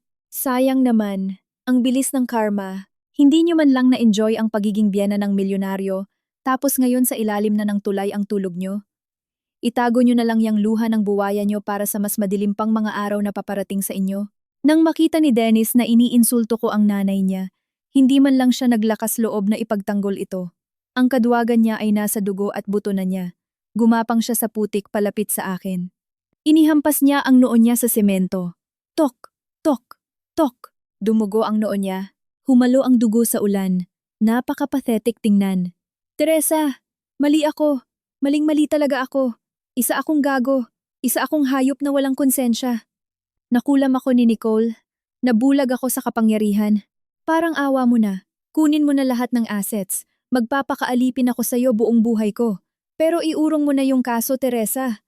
Hinahanap na ako ng mga pulis. Kung hindi mo iuurong, makukulong ako ng 10, 20 taon. Mamamatay ako sa loob, Teresa. Alalahanin mo yung mga araw na bago pa lang tayo. Di ba nagmotor tayo sa ilalim ng ulan? Masaya naman tayo noon, di ba? Iligtas mo ko, Teresa. Nagmamakaawa ako sa'yo. Umiiyak siya habang pilit na niyayakap ang mga binti ko. Nararamdaman ko ang panginginig at matinding takot ng isang taong nasa harap na ng selda. Tiningnan ko ang lalaking dati ay mayabang na nagsabing, nasusuka akong makita ka. Pero ngayon ay nakaluhod sa paanan ko. Dinidilaan ang putik para lang humingi ng buhay. Wala akong naramdamang kahit anong awa. Diri lang. Sumenyas ako sa 2 malalaking bodyguards. Hinatak nila ng malakas ang lalaki palayo sa akin at itinapon siya sa baha. Dennis, wala kang karapatang balikan ang nakaraan. Ang pagmamahal natin ay ikaw mismo ang pumatay at inilibing nung gabing pinalayas mo ako sa bagyo. Iuurong ko ang kaso. Nakakatawa. Ang perang ninakaw mo ay pawis at dugo ng libu-libong empleyado sa kumpanya. Ninakawan mo sila para bumili ng luxury cars, bumili ng bag ng kabit mo, at pakainin ang kasakiman ng nanay mo. Ang pagpapakulong sayo ay hindi personal na paghihiganti. Ito ay parusa ng batas sa isang economic criminal na katulad mo. Yumuko ako at tiningnan ng malamig na parang yelo ang kaawa-awa niyang mukha. Huwag ka nang lumuhod dito. Malamig sa ilalim ng tulay. Hayaan mong ang kulungan ang magturo sa'yo kung ano ang presyo ng pagtataksil. Yung 500,000 pesos na pambayad mo sana sa kabataan ko, idinonate ko na sa charity gamit ang pangalan mo. Isipin mo na lang na huling pabaon ko na yan sa karma mo para mabawasan ang pambubugbog sa'yo sa loob ng selda. Paalam, Dennis. At sana, wag na wag ko nang makikita ang nakakasuka mong pagmumukha kahit kailan. Tumalikod ako at mabilis na sumakay sa Maybach. Sumara ang pinto. Pinuputol ang desperado at baliw na sigawan ng mag-ina sa labas. Mula sa tinted na bintana, nakita ko ang mga police cars na may asul at pulang ilaw na papalapit mula sa dulo ng kalsada. Ang malamig na posas ay handa na para dalhin ang taksil sa lugar na dapat kalagyan niya. Ang ulan sa Maynila ay patuloy na bumabagsak. Pero hindi na ito ang ulan na may dalang pait at luha para sa akin. Ito ang ulan na huhugas sa lahat ng basura ng nakaraan.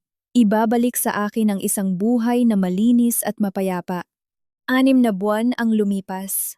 Sa Amanpulo, Palawan, ang langit ay asul na asul. Ang tubig dagat na kulay emerald ay humahalo sa puting buhangin. Nakahiga ako sa isang sunbed sa veranda ng isang water villa. Umiinom ng tropical cocktail at nakikinig sa alon ng dagat.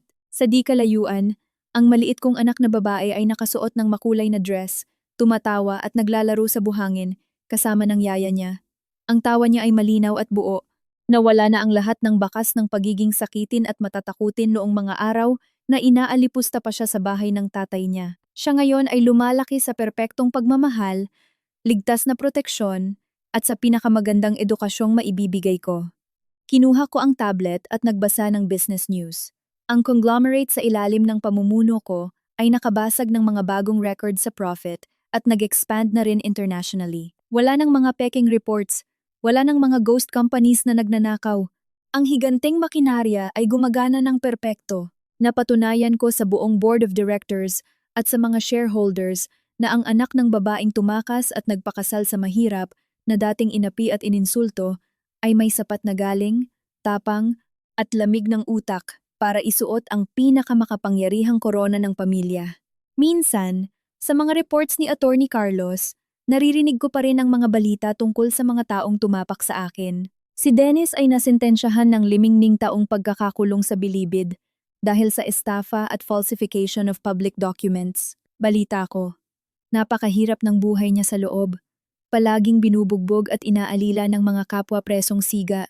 Araw at gabi siyang namumuhay sa pagsisisi at unti-unti na raw nawawala sa sariling katinuan. Si Aling Carmen, simula nang makulong ang anak, ay nawalan ng matutuluyan. Namumulot na lang siya ng bote at karton, nakatira sa squatters area sa Tondo.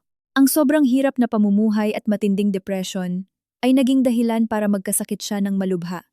Minsan nasa katinuan siya, madalas wala. Palagi raw siyang naglalakad sa kalsada na bumubulong-bulong, hinahanap ang lalaking apo niya at ang CEO niyang anak. Yung senyoritang si Nicole naman, matapos mabankrupt ang pamilya at makuha ang lahat ng assets nila ng bangko, ay napilitang maging bar girl sa isang mumurahing club sa probinsya Ginagamit ang natitira niyang ganda para magbenta ng laman, kapalit ng barya-baryang pambuhay sa sarili. Pinarusahan sila ng tadhana sa pinakamalupit na paraan iyon ay ang bawiin mismo sa kanila ang mga bagay na ginamit nila para insultuhin at tapakan ng ibang tao.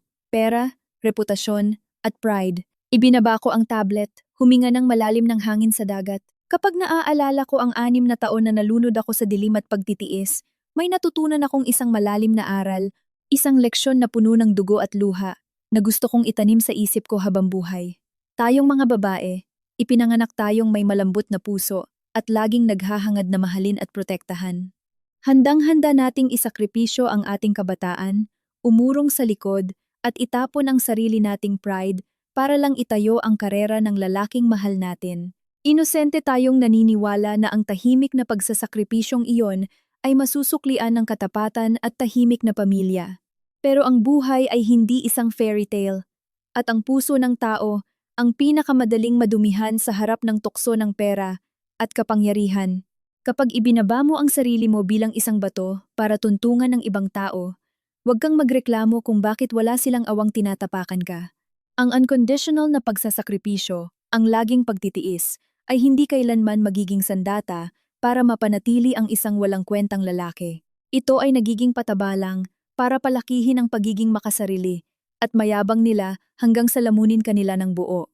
Ang pinakamatulis na sandata, ang pinakamatibay na baluti ng isang babae ay hindi ang ganda, hindi ang pagiging masunurin, at lalong hindi ang pag-asa sa lalaki.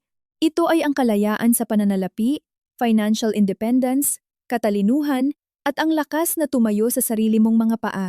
Hindi nabibili ng pera ang totoong pag-ibig, pero ang perang galing sa utak, pawis, at luha mo ay kayang bumili ng karapatang pumili, karapatang humindi sa lahat ng pang-aapi, at karapatang tumalikod at umalis ng may taas noo kapag niloko ka. Huwag na huwag mong itatago ang liwanag mo, para lang hindi masilaw ang iba. Kung ikaw ay isang diamante, hayaan mong kuminang ka sa pinakamaliwanag na paraan. Ang lalaking hindi kayang tiisin ang liwanag na yon, ibig sabihin lang ay isa siyang mahina at walang kwentang tao na hindi karapat-dapat makasama ka sa iisang langit. Pagtingin ko sa malawak na dagat, ang kaluluwa ko ngayon ay napakagaan. Wala nang naiwang ni isang butil ng galit o poot. Ang pinakamatamis at pinakamalupit na paghihiganti sa mga taong nanakit sayo ay hindi ang pagsaksak sa kanila ng kutsilyo o ang isumpa sila araw-araw. Ang pinakamataas na level ng paghihiganti ay ang pag-alis mo mula sa abo ng nakaraan, hugasan ng dumi, at bumuo ng isang buhay na sobrang liwanag, matagumpay, at masaya. Na ang mga taong iyon ay hanggang sa ilalim na lang ng malalim na balon, nakatingala sa'yo taglay ang pagnanasa, pagsisisi, at sukdulang kawalan ng pag-asa. Lumulubog na ang araw sa amanpulo, ginagawang kulay orange at mainit ang buong paligid. Tumayo ako at naglakad sa puting buhangin. Idinipa ang mga kamay ko para salubungin ang anak ko na tumatakbo papunta sa akin. Ang alon sa dagat ay parang kumakanta ng awit ng kalayaan. Ang buhay ko ay dinaanan ng matinding bagyo. Pero dahil sa bagyong yon, nalaman ko kung gaano talaga ako katatag. Ako si Teresa. Sarili kong mga kamay ang bumasag sa posas ng pagpapaubaya. Sarili kong mga kamay ang nagsuot ng korona ng kapangyarihan na ako mismo ang lumikha. At alam ko, simula ngayong araw, ang natitirang buhay naming mag-ina ay puno na lang ng liwanag, kapayapaan, at sukdulang pagmamalaki. Tapos na ang laro, at ako ang nag-iisang panalo. Ngayong hapon, habang nakatayo sa mahangin na balkonahe ng isang tahimik na apartment, isinahod ko ang kamay ko para saluhin ang malamig na patak ng ulan mula sa maitim na ulap, at bigla na lang akong napangiti. Isang magaang ngiti. Wala nang bahid ng puot o hinanakit. Nakakatawa ang buhay ng tao.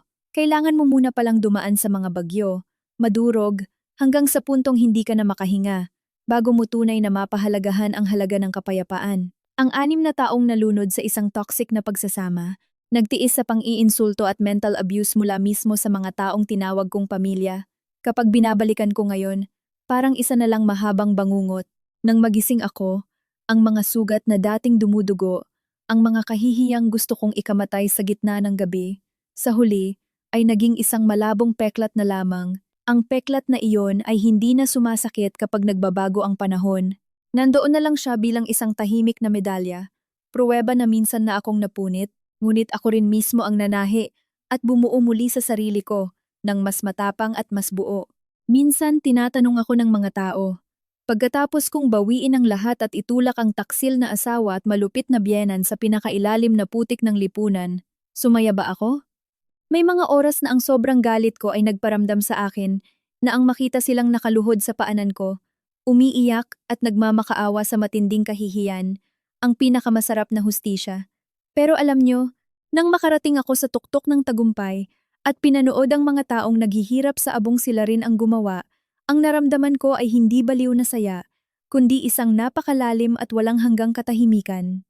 Narealize ko, ang pinakamataas na level ng pagpaparusa ay hindi ang paghihiganti.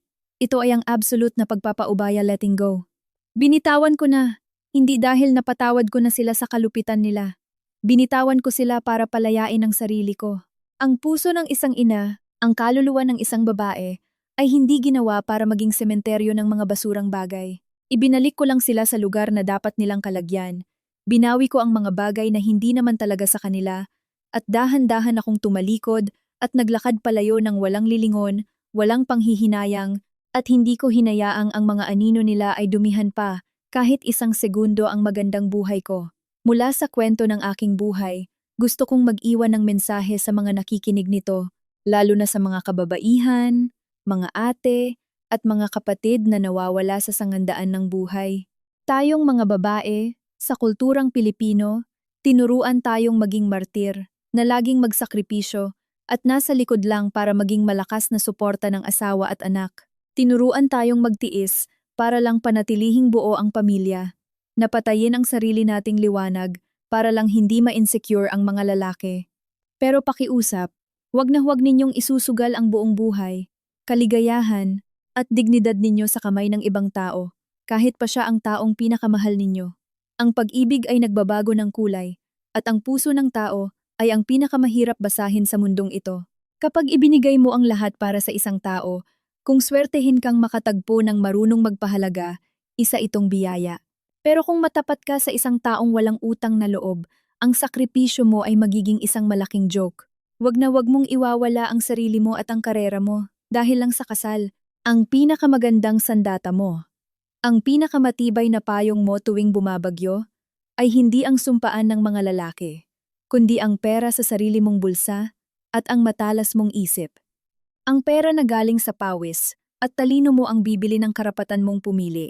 Ito ang magbibigay sa iyo ng karapatang maglakad ng taas noo palabas sa isang toxic na relasyon nang hindi natatakot kung anong ipapakain mo sa anak mo bukas. Ito ang magbibigay sa iyo ng lakas na sabihing, hindi! Sa lahat ng pang-aapi, kung ikaw ay isang diamante, please, maging proud ka at kuminang ka ng bonggang-bongga. Huwag mong takpan ng dumi ang sarili mo para lang hindi masilaw ang mga makikitid ang utak. Ang lalaking totoong nagmamahal sa iyo at may sapat na bayag para tumayo sa tabi mo ay magiging proud sa liwanag mo at hindi ka pipiliting patayin ang ilaw mo para pagtakpan ang kahinaan niya. At kung ngayon, may isang babaeng dumadaan sa sakit ng pagtataksil, iniiwan, at nako-corner tulad ko noon. Pakiusap, makinig ka. Umiyak ka. Umiyak ka ng malakas para ilabas lahat ng sama ng loob, lahat ng sakit na nakabara sa lalamunan mo. Pero pagkatapos mong umiyak, bukas paggising mo sa umaga, maghilamos ka, mag-lipstick ka ng mapula, isuot mo ang pinakamaganda mong damit, at lumabas ka ng nakataas ang noo. Ang sakit ay hindi ginawa para patayin tayo. Ginawa ito para pandayin tayo para maging mas matatag na bersyon ng sarili natin. Gawin mong lakas ang sakit. Gawin mong motivation ang kahihiyan para kumita ng pera, para magpaganda, at i-upgrade ang sarili mo. Ang pinakamatamis, pinakamalupit, at pinaka-class na paghihiganti sa mundong ito ay hindi ang pakikipagsabunutan sa kabit, hindi ang pagpo-post sa Facebook para magmura, kundi ang mamuhay ng sobrang ganda, successful, at masaya. Mamuhay ka na para bang yung mga taong tumalikod sa'yo, kapag lumingon sila, ang mararamdaman na lang nila ay puro pagsisisi, at maiisip nila na kailanman, hindi na nila ka-level ang isang tulad mo. Fair ang buhay. Ang karma baka malate, pero hindi yan nakakalimot. Ang nagtanim ng kabutihan, aani ng matamis. Ang nagtanim ng lason, sasaluhin ng bagyo. Hindi natin kailangang maging judge. Hayaan mong ang oras at panahon ang gumawa ng trabaho nila. Ang trabaho natin ay panatilihing malinis ang kaluluwa natin, maging busy ang mga kamay natin para sa kinabukasan, at panatilihing bukas ang puso natin para sa totoong pag-ibig na naghihintay sa atin sa unahan. Ang isang wasak na kasal ay hindi tuldok sa buhay ng isang babae. Ito ay isang comma lang, isang turning point para matapang mong isulat ang isang mas magandang chapter, kung saan hindi ka na isang extra lang, kundi ikaw na ang reyna sa sarili mong kaharian. Mga kaibigan, habang tahimik ninyong pinakikinggan ang kwentong ito mula sa kaibuturan ng aking puso, may pagkakataon ba na nakita ninyo ang inyong sarili? May sugat ba sa nakaraan ninyo na nagpapaalala sa panahong masyado kayong naging mapagpatawad at nagpakatanga? Kung ang kwento naming mag-ina ngayon ay nakaduro sa isang sulok ng inyong puso o nagbigay sa inyo kahit isang maliit na liwanag para tumapang at bumangon, sana ay i-share ninyo ito sa akin. Mag-iwan kayo ng comment sa ibaba. Ikwento ninyo sa akin ang kwento ninyo. O kahit ilabas nyo lang yung mga bigat na matagal nyo nang kinikimkim mag-isa. Dito, walang huhusga. Puro pang-unawa at virtual hugs lang mula sa mga taong nakakaintindi. At kung nagustuhan ninyo ang kwentong ito, huwag kalimutang i-like para makapagbigay pa ng lakas sa iba. Mag-subscribe at i-hit ang notification bell para makasama pa natin ang isa't isa at sabay nating painitin ang mga malalamig na sulok ng ating mga puso sa mga susunod pang makabuluhang kwento ng buhay. Ang bawat interaction ninyo ay isang malaking inspirasyon para sa akin upang magpatuloy sa pagbabahagi ng mga kwentong tumatagos sa kaluluwa.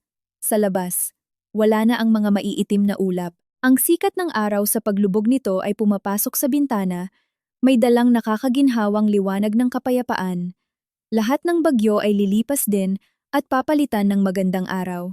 Dito ko natatapusin ang pahina ng diary ng buhay ko. Ipinagdarasal ko na lahat ng kababaihan sa mundo, kahit dumaan man sa napakaraming bagyo ng buhay, ay manatiling nakatapak ng matibay sa lupa, may malamig na isip para protektahan ang sarili, at may pusong sapat ang init para paghilumin ang sarili nilang mga sugat. Lagi ninyong tatandaan, ipinanganak kayo para mahalin, pahalagahan, at maging masaya. Hanggang sa muli, at magkita-kita tayo sa susunod na kwento ng buhay. Sana magkaroon kayo ng isang mapayapa at mahimbing na gabi.